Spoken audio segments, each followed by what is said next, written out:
नमस्कार साथियों, technical देवराही classes में आपका स्वागत है। आज पढ़ेंगे हम विभिन्न परीक्षाओं में पूछे जाने प्रश्न हिंदी भाषा के।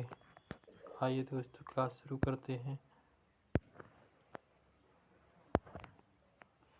हिंदी साहित्य अपभ्रंश को पुरानी हिंदी किसने कहा था? ये कहा था आपके आचार्य रामचंद्र शुक्ल ने। हिंदी का संबंध किससे है? शौरसेनी से। इनमें से कौन सी रचना अवधि की नहीं कवितावली जितनी आवली आवली जी अवली आता ना वली वाली, ये सब ब्रजभाषा में आती हैं, और पद्मावत मधुमालती जनसहार जी अवधि की भाषा होती हैं। जी ट्रिक होती है। ट्रिक में क्या दिखेगा आपको? जिसमें अवली आवली वाली आती हैं वो क्या हो जाती हैं? ब्रजभाषा वाली होती हैं। ठीक है मित्रों। भोजपुरी, मगही, मैथिली किस उपभाषा की बोली हैं? तो ये सी की उपबोलियां हैं।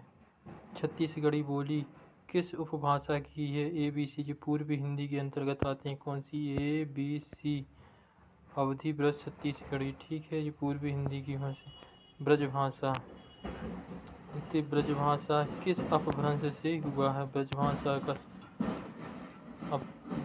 ब्रजभाषा का विकास किस अपभ्रंश से हुआ है? तो ये शौरसेनी से हुआ है। ब्रजभाषा किससे हुआ? शौरसेनी से हुआ है। हिंदी को राजभाषा कब घोषित किया गया? 14 सितंबर 1949 को राजभाषा घोषित किया गया। नागरी प्रचारणी सभा की स्थापना कब की गई? 1893 में की गई। जी 1893 श्याम सुंदर दास, नारायण मिश्र, ठाकुर शिव कुमार मिश्र, काशी नागराज प्रचारणी सभा की स्थापना। इसके प्रथम सेनापति राधा कृष्ण दास बनाए गए। खालिक वाली किसकी रचना है? अमीर खुसरो की। खालिक वाली हिंदी खड़ी बोली के प्रथम कवि अमीर खुसरो की रचना है। यह तुर्की, अरबी, फारसी शब्दों की हिंदी अर्थ बताने शब्दकोश है। हिंदी की बोली उत्तर प्रदेश में नहीं बोली जाती। कौन सी? मैथिली। कौन सी बोली उत्तर प्रदेश में नहीं बोली जाती? मैथिली। कन्नौजी, ब्रज और खड़ी बोली जो उत्तर प्रदेश में बोली जाती है, जबकि मैथिली उत्तर प्रदेश में नहीं बोली जाती।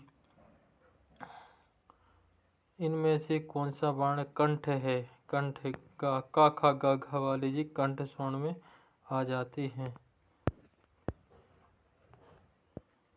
संयुक्त व्यंजन छा किन ध्वनियों का और छा से मिलकर क्या बनता है? आपका छा बनता है। देखिए, ये है का और छा से छा बनता है। ठीक है।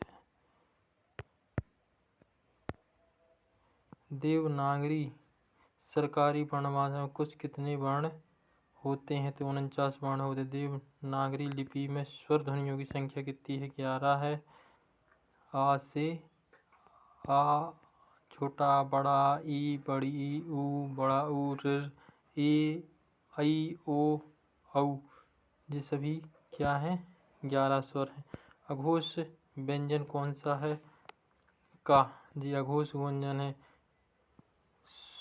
स्वरों का वर्गीकरण इस प्रकार किया गया। हास्य स्वर, दीर्घ स्वर। हास्य स्वर में आ, ई, ऊ, ऋ आती है। दीर्घ स्वर में 2 मात्रा वाले आते हैं। इसमें बड़ा आ, बड़ी ई, बड़ा ऊ, ए, ऐ, ओ, औ। जी क्या? दीर्घ स्वर के मूल स्वर आ, ई, ऊ, ऋ। जी क्या? हास्य स्वर है जो मूल स्वर जी एक ही होते हैं। ठीक है। संयुक्त स्वर में 2 मात्रा वाले स्वर आते हैं। संयुक्त से मिलकर संयुक्त स्वर हो जाते हैं। जैसे ए को बनाना है, जैसे देखो ए को आ और ई से ए बन जाएगा।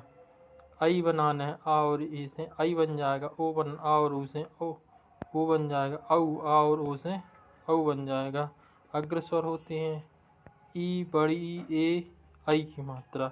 मध्य स्वर में आ और पश्च स्वर में बड़ा आ, छोटा ऊ, बड़ा ऊ, ओ और औ जी क्या होते हैं? पश्च स्वर होते हैं। धन्यवाद साथियों। चैनल को लाइक एवं सब्सक्राइब करें।